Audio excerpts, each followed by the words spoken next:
ಅಲ್ರ ಏಯ್ ದರ್ಶನ್ ಶಿಷ್ಯಂದ್ರ ರಾತ್ರಿ ಗಾಂಜಾ ಹೊಡೆದು ಆ ನ್ಯೂಸ್ 18 ಮೇಲೆ ಅಟ್ಯಾಕ್ ಮಾಡಿ ನಿಮ್ಮ ಅಪ್ಪಂದೇನೋ ಆಸ್ತಿ ಅದಲ್ಲ. ನಿಮ್ಮ ಅಪ್ಪಂದೇನದ, ನಿಮ್ಮ ಅಪ್ಪಂದ ಅದ. ನಿಮ್ಮ ಮನೆಯಲ್ಲಿ ಯಾರೋ ನಿಮ್ಮ ಅಪ್ಪನೋ ಅಮ್ಮನೋ ಎದುರ್ಸ್ಕೊಂಡು ಬೆದರ್ಸ್ಕೊಂಡು ಇಟ್ಟಾಕ್ತಾರೆ. ಇಟ್ಟು ತಂದ್ಬಿಟ್ಟು ಇಟ್ಟು ತಿನ್ಬಿಟ್ಟು ಗಾಂಚಲಿ ಅಲ್ಲ ನಿಮ್ಗೆ ಹೇಳಿದೀನಿ. ಪೊಲೀಸ್ ಕಮಿಷನರ್ ದಯಾನಂದ್ಗೆ ಸರಿಯಾಗಿ ಕೊಡ್ರಿ ಊಟ. ಇವ್ರಿಗೆ ಉಲ್ಟಾ ಉಲ್ಟಾ ಉಲ್ಟಾ ಉಲ್ಟಾ ಕೊಡ್ಬೇಕು ನಿಮ್ಗೆ ಊಟಗಳು. ಯಾವನು ನೀವು ಬೇಕಾದ್ರೆ ಡಿ ಬಾಸ್ ಬೇಕಾದ್ರೆ ಏನೋ ಅನ್ಕೊಳ್ಳಿ, ಅಥವಾ ಡ್ರಗ್ ಬಾಸ್ ಬೇಕಾದ್ರೆ ಅನ್ಕೊಳ್ಳಿ. ಯಾಕಂದ್ರೆ ಡ್ರಗ್ದು ಬೇರೆ ಡೀಲ್ಗಳು ನಡೀತಾವೆ ಅಂತ ನಿಮ್ಮ ನಿಜನಾ? ಆ ಶೆಡ್ ಬೇರೆ ಏನೋ ಡ್ರಗ್ ಡೀಲ್ ಅಂತೆ. ಜಯಂಟ್ ಶೆಡ್ಡು ಜಯಣ ಪಟ್ಟಣಗೆರೆ ಜಯಣ ನೆನ್ನೆ ನಿಮ್ ತಂಗಿ ಸಿಕ್ಕಿದ್ರು. ಇವನ್ ದರ್ಶನ್ ಬಂದಲ್ಲಿ ಟ್ರೀಟ್ಮೆಂಟ್ ಒಳಗಡೆ ಮಲ್ಕೊಂಡ್ರೆ ಇವನ್ ಶಿಷ್ಯಂದ್ರು ಎಲ್ಲರೂ ಅಲ್ಲ, ಒಂದು ಕ್ಯಾಟಗರಿ ಐತೆ. ಥರ್ಡ್ ಕ್ಲಾಸ್ ಶಿಷ್ಯಂದ್ರು ಇದ್ದಾರೆ ಇವನಿಗೆ. ಆ ಥರ್ಡ್ ಕ್ಲಾಸ್ ಶಿಷ್ಯಂದ್ರು ಏನ್ ಮಾಡಿದ್ದಾರೆ, ನ್ಯೂಸ್ 18 ಮಾಧ್ಯಮದ ಮೇಲೆ ಆ ಗಾಡಿನ ಹೊಡೆದಾಕಿ ಧೂಳು ಮಾಡಾಕಿ. ಪ್ರಶ್ನೆ ಏನಪ್ಪ ಅಂತಂದ್ರೆ, ಮಾಧ್ಯಮಗಳು ನಾವು ಏನೇ ಮಾತಾಡ್ಬೋದು, we can't ignore dum, because ಅವರುಗಳು ಜನರ ಧ್ವನಿ. ಈ ಪುಡಾರಿಗಳಿಗೆ ಮಾಧ್ಯಮನ ಅಟ್ಯಾಕ್ ಮಾಡ್ತಾರೆ ಅಂತಂದ್ರೆ, ಮಾಧ್ಯಮ ಜನಗಳ ಧ್ವನಿ ಅಂತಂದ್ರೆ ಜನಗಳ ಅಟ್ಯಾಕ್ ಮಾಡ್ದಂಗೆ ಅಲ್ವಾ? ಹಂಗಾಗಿ ಇವನ್ ದರ್ಶನ್ ಶಿಷ್ಯಂದ್ರಿಗೆ ಮಾಂಜ ಕೊಡೋಕ್ಕೋಸ್ಕರ ನಾನೇ ಹೇಳಿದ್ದು ಪೊಲೀಸ್ ಕಮಿಷನರ್ಗೆ, ಎತ್ತು ಒಳಗಡೆ ಹಾಕಿ ಎಷ್ಟು ಬೇಕೋ ಅಷ್ಟು ಸೇವೆ ಮಾಡಿ ಇವ್ರಿಗೆ, ಜೊತೆಲಿ FIR ಆಗ್ಬೇಕು ಇವ್ರಿಗೆ. ಯಾಕಂತಂದ್ರೆ ಮಾಧ್ಯಮ ಅನ್ನೋದನ್ನ ಎಂತೆಂಥ ಡಾನ್ಗಳು ಬರಲಿ ಮಾಧ್ಯಮದ ಹತ್ರ ಬಂದ ಕೈ ಕಟ್ಟು ನಿಂತ್ಕೊಂತಾರೆ. ಕಾರಣ ಯಾಕೆ ಅಂತಂದ್ರೆ ಜನ ನೋಡ್ತಾ ಇರ್ತಾರೆ. ಪೊಲೀಸರು ಕೈ ಕಟ್ಕೊಂಡು ನಿಂತ್ಕೊಂತಾರೆ, ಎಡಿಟರ್ಗಳಿಗೆ ಚೀಫ್ ಎಡಿಟರ್ಗಳಿಗೆ ಕೈ ಕಟ್ಕೊಂಡು ನಿಂತ್ಕೊಂತಾರೆ, ಬನ್ನಿ ಸರ್ ಅಂತಾರೆ. We have to respect them. They are the bigger voice. ಆ ಬಿಗ್ಗರ್ ವಾಯ್ಸ್ ಅನ್ನ ರೆಪ್ರೆಸೆಂಟ್ ಮಾಡುವಂತ ಮಾಧ್ಯಮಗಳ ಮೇಲೆ, ಪರ್ಟಿಕ್ಯುಲರ್ ಆಗಿ ನ್ಯೂಸ್ 18 ಮೇಲೆ ಗಾಡಿ ಹೊಡೆದಾಕ್ತಾರೆ. ಗೂಂಡಾಗಳ ಇವರು. ಈ ಗೂಂಡಾ ಸಂಸ್ಕೃತಿನ ನಾವೆಲ್ಲ ನೋಡ್ಕೊಂಡು ಸುಮ್ಮನೆ ಇರ್ಬೇಕಾ? ದರ್ಶನ್ ಹೋಗಿ ಮಾಧ್ಯಮಗಳಲ್ಲಿ ಅವನ ಬಗ್ಗೆ ಚರ್ಚೆ ಆಗಬಾರ್ದು ಅಂತ ಅಷ್ಟೇ ತಗೊಂಬರ್ತಾನೆ. ಫ್ಯಾಂಟಾಸ್ಟಿಕ್ಕು. ನಿನ್ನ ಹಕ್ಕನ್ನು ಎತ್ತಿಡ್ಕೊಂಡಿದ್ಯಾ, ಸಂತೋಷ. ಅದೇ ಮಾಧ್ಯಮಗಳ ಮೇಲೆ ಅವನು ಗೂಂಡಾ ಶಿಷ್ಯಂದ್ರು, ಗಾಂಜಾ ಶಿಷ್ಯಂದ್ರು, ಡ್ರಗ್ ಶಿಷ್ಯಂದ್ರು, ಕುಡುಕು ಶಿಷ್ಯಂದ್ರು, ಸೈಕೋ ಶಿಷ್ಯಂದ್ರು ಮೇಲೆರಗಿದಾಗ ಈತನಿಗೇನೋ ದರ್ಶನ್ಗೆ ಹೈಕೋರ್ಟು ಕಂಡೀಷನ್ ಹಾಕಿದೆ ಮಾತಾಡಬಾರ್ದು ಮಾಧ್ಯಮದ ಮೇಲೆ ಅಂತ. ಅವ್ರ ಪತ್ನಿ ಮಾತಾಡ್ಬೋದಾಗಿತ್ತಲ್ವಾ? ಶಿಷ್ಯಂದ್ರಿಗೆ ಹೇಳ್ಬೋದಾಗಿತ್ತಲ್ವಾ? ಕರೆಕ್ಟ್ ಅಲ್ವಾ? ವಿಜಯಲಕ್ಷ್ಮಿ ಮಾತನ್ನ ಅವನೇ ಕೇಳಲ್ಲ ದರ್ಶನ್, ಇನ್ನು ಅವ್ರ ಶಿಷ್ಯಂದ್ರ ಕೇಳ್ತಾರ? ಇದೇ ವ್ಯತ್ಯಾಸ. ಇವನಿಗೆ ರುಬ್ಬಕ್ಕೆ ಅದೇ ಕಾರಣ, ಬೇರೆ ಏನು ಕಾರಣ ಇಲ್ಲ ಇವನಿಗೆ ರುಬ್ಬಕ್ಕೆ. ಒಂದು ಮಾತಾದ್ರು ಮಾಧ್ಯಮಕ್ಕೆ ಕ್ಷಮಾಪಣೆ ಕೇಳಿ, ನಮ್ಮ ಈ ಕುಡುಕು ಶಿಷ್ಯಂದ್ರು, ಈ ಡ್ರಗ್ ಶಿಷ್ಯಂದ್ರು, ಈ ಸೈಕೋ ಶಿಷ್ಯಂದ್ರು, ಈ ಕಳ್ಳ 420 ಶಿಷ್ಯಂದ್ರು ಅಥವಾ ಫ್ಯಾನ್ಗಳು ಮಾಡ್ರ ತಪ್ಪು ಅಂತ ಅವನ ದರ್ಶನ್ ಕಡೆಯಿಂದ ಯಾರು ಬೇಕಾದ್ರೆ ರೆಪ್ರೆಸೆಂಟೇಷನ್ ಕೊಡ್ಬೋದಾಗಿತ್ತು. ಏನು ವಿಜಯಲಕ್ಷ್ಮಿನೇ ಕೊಡ್ಬೇಕಾಗಿಲ್ಲ, ಯಾರೇ ಇಲ್ಲ. ದರ್ಶನ್ ಅವರು ಇದ್ರ ಬಗ್ಗೆ ತುಂಬಾ ತೀವ್ರವಾದಂತ ಬೇಜಾರು ಮಾಡ್ಕೊಂಡಿದ್ದಾರೆ. ಹಂಗೆಲ್ಲ ಮಾಡಬೇಡಿ ಅಂತ ಒಂದು ಮಾತು ಹೇಳಿಲ್ಲ ಅಂತಂದ್ರೆ, ಇವನ್ ಶಿಷ್ಯಂದ್ರ ಗೂಂಡಾ ಸಂಸ್ಕೃತಿನ ನಾವೆಲ್ಲ ಚಪ್ಪಾಳೆ ಹೊಡಿಬೇಕಾ? ಚಪ್ಪಾಳೆ ಅಲ್ಲ, ಕಿತ್ತೋಗಿ ತಗೊಂಡು ಹೊಡಿಬೇಕು ಇವ್ರಿಗೆಲ್ಲ. ಈಗಲೂ ಹೇಳ್ತೀನಿ, ಯಾವನೇ ಆಗಿರ್ಲಿ, ನಿಮ್ಮ ಗೂಂಡಾಗಿರಿನ ನಿಮ್ಮ ಮನೇಲಿ ಮಡ್ಕೊಳ್ಳಿ. ಕರ್ನಾಟಕದಲ್ಲಿ ಯಾರು ಗೊತ್ತೇನ್ರೋ ಫಸ್ಟ್ ಗೂಂಡಾಗಳಿಗೆ ಭಯ ಬೀಳೋದು, ಪೊಲೀಸರಿಗೆ ಭಯ ಬೀಳೋದು ಗೂಂಡಾಗಳು. ಅವ್ರಿಗಿಂತ ದೊಡ್ಡ ಏನಾದರೂ ಸ್ಟೇಚರ್ ಇತ್ತು ಅಂತಂದ್ರೆ ಡಾನ್ಗಳ ಸ್ಟೇಚರು ಅದು ವಕೀಲರು. ನಮ್ಮ ಮಾನ್ಯ ಮುಖ್ಯಮಂತ್ರಿ ಸಾಹೇಬ್ರು ಅವರು ಕೂಡ ವಕೀಲರೇ.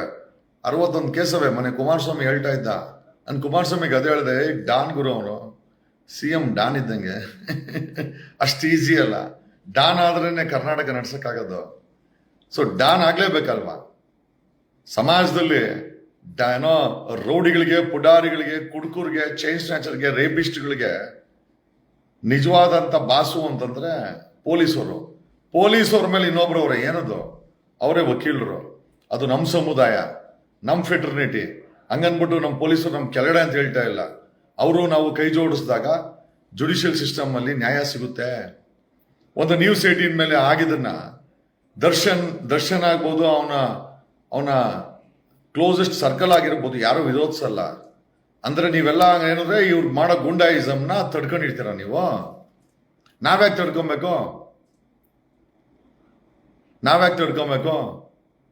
ಇವನನ್ನ ಅವ್ರ ಹೆಂಡತಿ ಸಂಭಾಳಿಸ್ಕೊಂಡಿದ್ದೆ ಸಾಕಾಗ್ಬಿಡೈತೆ. ಜೊತೆಲಿ ಕನ್ನಡ ಇಂಡಸ್ಟ್ರಿ ಸಂಭಾಳಿಸ್ಕೊಂಡಿದ್ದೆ. ಅದು ಹೆಂಗ್ ಸಂಭಾಳಿಸ್ಕೊಂಡಿದ್ದೆ ಗೊತ್ತಿಲ್ಲ. ಈಗ ನೀನ್ ಜೈಲ್ಗೆ ಹೋದಾಗೋ ನೀನ್ ಸಂಭಾಳಿಸ್ಕೊಬೇಕು, ನೀನ್ ಆಸ್ಪತ್ರೆಯಲ್ಲಿ ಹೋದಾಗೋ ನೀನ್ ಸಂಭಾಳಿಸ್ಕೊಬೇಕು. ಅದು ನೀನ್ ಒಬ್ಬನ್ನೇ ಅಲ್ಲ, ನಿನ್ನ ಶಿಷ್ಯಂದ್ರೂ ಸಂಭಾಳಿಸ್ಕೊಬೇಕು. ನಮ್ಗೇನ್ ತೀಟೆನೇನಾ?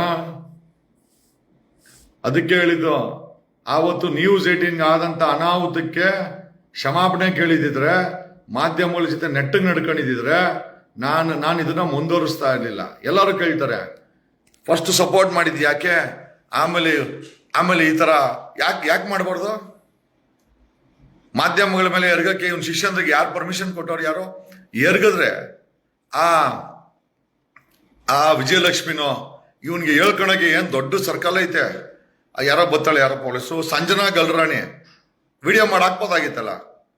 ದರ್ಶನ್ ಟ್ರೀಟ್ಮೆಂಟ್ ಬಂದವನೇ, ನೀವು ಮಾಡೋದ್ರಿಂದ ದರ್ಶನ್ಗೆ ಮತ್ತೆ ತೊಂದರೆ ಆಗತ್ತೆ. ಅವರು ಅಡ್ವೊಕೇಟ್ ಯಾರೋ ವಿಡಿಯೋ ಮಾಡಾಕರು ತೊಂದರೆ ಆಗತ್ತಂತ. ಬಿಗ್ ಬಾಸ್ಗ ಮತ್ತೆ ಬರ್ತೀನಿ, ಡೋಂಟ್ ವರಿ. ಕರೆದ್ರೆ ಹೋಗ್ತೀನಿ, ಇಲ್ಲ ಹೊರಗಡೆನೆ ಬಿಗ್ ಬಾಸ್ ಆಡ್ತೀನಿ. ನೋಡಿ ನೀವು, ಬಿಗ್ ಬಾಸ್ ಮನೇಲಲ್ಲ, ಹೊರಗಡೆನೂ ಬಿಗ್ ಬಾಸ್ ಆಡ್ತಾ ಇದ್ದೀನಿ ಸಾಕಷ್ಟು ಜನ ಜೊತೆ. ಸೊ ಹಂಗಾಗಿ ದರ್ಶನು ಸಂವಿಧಾನದ ಕೆಳಗಡೆ ಕಾನೂನನ್ನ ಪಾಲನೆ ಮಾಡಿದ್ರೆ ಅದನ್ನ ಅವ್ರ ಶಿಷ್ಯಂದು ಕೂಡ ಫಾಲೋ ಮಾಡ್ತಾರೆ. ದರ್ಶನ್ ಗುಂಡಾಯಿಸಮ್ ಮಾಡಿದ್ರೆ ಅವ್ರ ಶಿಷ್ಯಂದು ಸಹ ಗುಂಡಾಯಿಸಮ್ ಮಾಡ್ತಾರೆ. ದರ್ಶನ್ ಹೆಣ್ಮಕ್ಳಿಗೆ ಮರ್ಯಾದೆ ಕೊಟ್ಟಿಲ್ಲ ಅಂತಂದ್ರೆ ಅದನ್ನ ಅವ್ರ ಶಿಷ್ಯಂದ್ರು ಮಾಡ್ತಾರೆ. ಸಮಾಜಕ್ಕೆ, ನಮ್ಮ ಫಾಲೋವರ್ಸ್ಗೆ ಒಂದು ಒಳ್ಳೆ ಮೆಸೇಜ್ ಅನ್ನ ಕೊಡ್ಬೇಕಾದ್ದು ಒಬ್ಬ ಹೀರೋ ಕೆಲಸ, ಒಬ್ಬ ನಾಯಕನ ಕೆಲಸ, ಒಬ್ಬ ಸಂವಿಧಾನವನ್ನು ಒಪ್ಕೊಂಡಿರುವಂತ ಒಬ್ಬ ನಾಗರಿಕನ ಕೆಲಸ. ಅದನ್ನ ಬಿಟ್ಟು ಅನಾಗರಿಕ ತರ ವರ್ತಿಸ್ತಾರೆ ಅಂತಂದ್ರೆ ಅದ್ರ ಬಗ್ಗೆ ತುಡುಕ್ ಬಿಡುಕನ್ನೆಲ್ಲ ಮಾಧ್ಯಮಗಳ ಮೇಲೆ ಸ್ಟೇ ಬರ್ತದೆ. ಯಾಕಪ್ಪ, ಇವನ್ ವಿಚಾರ ಮಾತಾಡ್ಬಿಡ್ತಂತೆ. ಅದೇ ಮಾಧ್ಯಮನ ನಿನ್ ಶಿಷ್ಯಂದ್ರು ಹೊಡಿಬೋದಾ? ಆಮೇಲೆ ನಿನ್ ಶಿಷ್ಯಂದ್ರಿಗೇನೋ ತಲೆ ಇಲ್ಲ, ಗಾಂಜಾ ಗಿರಾಕಿಗಳು, ಡ್ರಗ್ ಗಿರಾಕಿಗಳು. ನಾನೇ ಹೇಳ್ತೀನಿ, ನಿನ್ ಶಿಷ್ಯಂದ್ರೆಲ್ಲ ಅಲ್ಲಿ ನೋಡು, ಪೂಜಿತಾ ಇರೋ ಗಂಡನ್ನ ಮಾಯ ಮಾಡಿ ಇನ್ನೊಬ್ರು ಯಾರೋ ಗಂಡನ್ ಜೊತೆ ಆ ಎಮ್ಮಂದು ಏನೇನೋ ಮಾಡ್ಕೊಂಡು ಬರೀ ಕಿಸ್ಸುಗಳು, ಮುತ್ತುಗಳು, ಓಟಗಳು. ಇಂಥವ್ರು ಇವನ್ ಫಾಲೋವರ್. ಅದೇನ್ ಹೇಳ್ತಾರಲ್ಲ, show me your friends, I will tell you what you are ಅಂತ. ಅಂದ್ರೆ ನಿನ್ನ ಸರ್ಕಲ್ ನೋಡಿದ್ರೆ ನಿನ್ ಯೋಗ್ಯತೆ ಹೇಳ್ಬೋದಂತೆ. ಅದು ದರ್ಶನ ಯೋಗ್ಯತೆ ಆಗಿರ್ಬೋದು, ನನ್ನ ಯೋಗ್ಯತೆ ಆಗಿರ್ಬೋದು, ಸಮಾಜದ ಯೋಗ್ಯತೆ ಆಗಿರ್ಬೋದು. ನಮ್ ಸರ್ಕಲ್ ನೋಡಿದ್ರೆ ಹೇಳ್ಬೋದು. ಗಲಾಟೆ ಮಾಡಿದ್ರೆ ಆ ಪುಡಾರಿಗಳು, ಆ ಡ್ರಗ್ ಅಡಿಕ್ಟ್ಗಳು, ನೆನ್ನೆ ಒಬ್ಬನು ಮೈಸೂರಿಂದ ಕೆಟ್ಟದಾಗ ಮೆಸೇಜ್ ಹಾಕೋನೆ, ಪ್ರಿನ್ಸಿಪಲ್ಗೆ ಫೋನ್ ಮಾಡಿ ಹೇಳಿದ್ರೆ ಅವ್ರ ಅಪ್ಪ ಹುಣ್ಸೆ ಹಣ್ಣು ಮಾಡ್ತಾನಂತೆ. ಹುಣ್ಸೆ ಹಣ್ಣು ಮಾಡೋನ್ ಮಗ ದರ್ಶನ್ ಪರವಾಗಿ ನನಗೆ ಕೆಟ್ಟ ಮೆಸೇಜ್ ಹಾಕೋನೆ, ಕಾಲೇಜಿಂದ ಡಿಬಾರ್ ಮಾಡ್ತೀವಿ ಅಂತ ಸುತ್ತೋತೀನಿ ಅಂತಾನೆ. ನೋಡೋ ದರ್ಶನ, ಇಂಥ ಶಿಷ್ಯಂದ್ರು ನಿಂಗೆಲ್ಲ ಹುಣ್ಸೆ ಹಣ್ಣು ಮಾಡೋರು ನಿನ್ ಫ್ಯಾನು, ತಾಕತ್ತಿಲ್ಲ ಜೈಲ್ಗೆ ಹಾಕ್ಸ ಬೆಲ್ ಬಿಡಿಸ್ಕೊಂಬರಕ್ಕಾಗಲ್ಲ. ಇಂತಿಂತ ಹುಡುಗರನ್ನ ದಿಕ್ ತಪ್ಪಿಸೋದ್ರಲ್ಲಿ ಇವನ್ ದರ್ಶನ್ದು ಸಾಧನೆ ಏನಿದೆ? ಆಸ್ಪತ್ರೆ ಮಲ್ಕೊಂಡವನೇ ಏನೋ ಕುಯ್ಸ್ಕೊಂಡ್ಲಿ, ಅವನ ಆರೋಗ್ಯ ನೋಡ್ಕೊಂಡ್ಲಿ. ಅದನ್ನ ಬಿಟ್ಟು ಬೇರೆ ಕೆಲಸ ಮಾಡಿದ್ರೆ ಇನ್ ಗುಂಡಾನ? ಕರ್ನಾಟಕದಲ್ಲಿ ಪೊಲೀಸ್ ಇಲಾಖೆ ದೊಡ್ಡ ಡಾನ್ ಇದ್ದಂಗೆ. ಆ ಡಾನ್ಗಳಿಗೆ ಸ್ವಲ್ಪ ಜೊತೆಲಿರೋದಂದ್ರೆ ನಾವೇನೇನೆ.